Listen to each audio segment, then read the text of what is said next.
Assalamualaikum warahmatullahi wabarakatuh. Om Swastiastu, Shalom, Namo Buddhaya, Salam Harmoni. Perkenalkan, nama saya Hudadiatul Ummah dengan NIM 21110210023 dari Prodi Teknologi Pendidikan Universitas Pendidikan Ganesha. Materi yang akan saya bahas kali ini yaitu interaksi keruangan dalam kehidupan di negara-negara ASEAN. Bahan kajian yang akan saya bahas yaitu yang pertama, latar belakang negara ASEAN. Yang kedua yaitu ciri-ciri bentuk negara ASEAN. Dan yang ketiga yaitu faktor penghambat dan pendorong kerjasama. Dan yang terakhir yaitu bentuk kerjasama di beberapa bidang. Pengertian ASEAN. ASEAN adalah sebuah organisasi dengan tujuan untuk mensejahterakan dan memajukan negara di Asia Tenggara. Kepanjangan dari ASEAN adalah yang dalam bahasa Indonesia disebut dengan Perhimpunan Bangsa-Bangsa Asia Tenggara.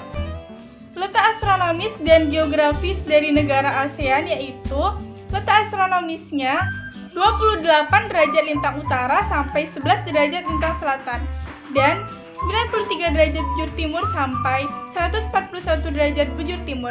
Sedangkan letak geografisnya yaitu terdiri dari 2 benua dan 2 samudra, yaitu benua Asia dan Australia dan Samudra Hindia serta Pasifik. Pengaruh perubahan ruang dan interaksi antar ruang terhadap kehidupan. Yang pertama yaitu ada ekonomi.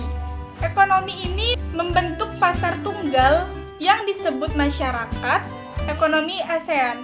Dan yang kedua yaitu sosial. Pada tahun 2015, negara-negara ASEAN menerima pengungsi manusia perahu dari Myanmar. Dan yang ketiga yaitu budaya. Diadakannya festival budaya ASEAN. Dan yang keempat yaitu politik. Menyelesaikan sengketa perbatasan wilayah. Dan yang kelima, pendidikan, yaitu meningkatkan mutu dalam pendidikan. Faktor yang mempengaruhi bentuk interaksi antar negara. Yang pertama ada iklim. Yang kedua ada geologi. Yang ketiga ada ketersediaan sumber daya manusia. Iklim wilayah ASEAN dipengaruhi oleh iklim matahari, muson, dan fisis. Geologi terdiri dari kondisi tanah, batuan penyusun bumi, dan kondisi tumbukan antar lempeng. Yang ketiga yaitu ketersediaan sumber daya alam. Hampir semua negara ASEAN memiliki hasil tambang kecuali Singapura. Ciri-ciri bentuk ASEAN. Yang pertama ada hampir setengah lingkaran. Salah satu contoh negaranya yaitu Kamboja.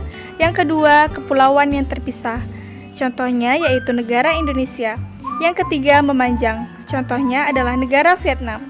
Yang keempat, lebih kompleks seperti tangan memanjang. Contohnya negara Thailand dan Myanmar. Adapun faktor pendorong dan faktor penghambat kerjasama. Faktor pendorong kerjasama ini yang pertama kesamaan dan perbedaan sumber daya alam. Yang kedua, kesamaan dan perbedaan wilayah geografis. Sedangkan faktor penghambat kerjasama, yang pertama perbedaan ideologi, yang kedua konflik dan peperangan. Selanjutnya yaitu bentuk kerjasama di beberapa bidang. Yang pertama di bidang sosial budaya. Pertama, pembangunan sosial menekankan kesejahteraan golongan berpendapatan rendah. Kedua, pengembangan sumber daya manusia. Ketiga, peningkatan kesehatan. Bentuk kerjasama di bidang politik dan keamanan. Yang pertama, Traktat Bantuan Hukum Timbal Balik di bidang pidana. Kedua, Konvensi ASEAN tentang pemberantasan terorisme. Ketiga, penyelesaian sengketa Laut Cina Selatan. Keempat, pertemuan para menteri pertahanan. Selanjutnya, bentuk kerjasama di bidang pendidikan. Yang pertama, ASEAN atau ACT yang dihadiri oleh para guru di negara-negara ASEAN. Kedua, penawaran beasiswa pendidikan antar negara. Ketiga, Olimpiade se-Asia Tenggara. Bentuk kerjasama selanjutnya di bidang ekonomi. Pertama, penyediaan cadangan pangan. Kedua, kawasan perdagangan bebas atau AFTA. Ketiga, koperasi ASEAN. Sampai di sini materi yang saya sampaikan. Kurang lebihnya mohon maaf.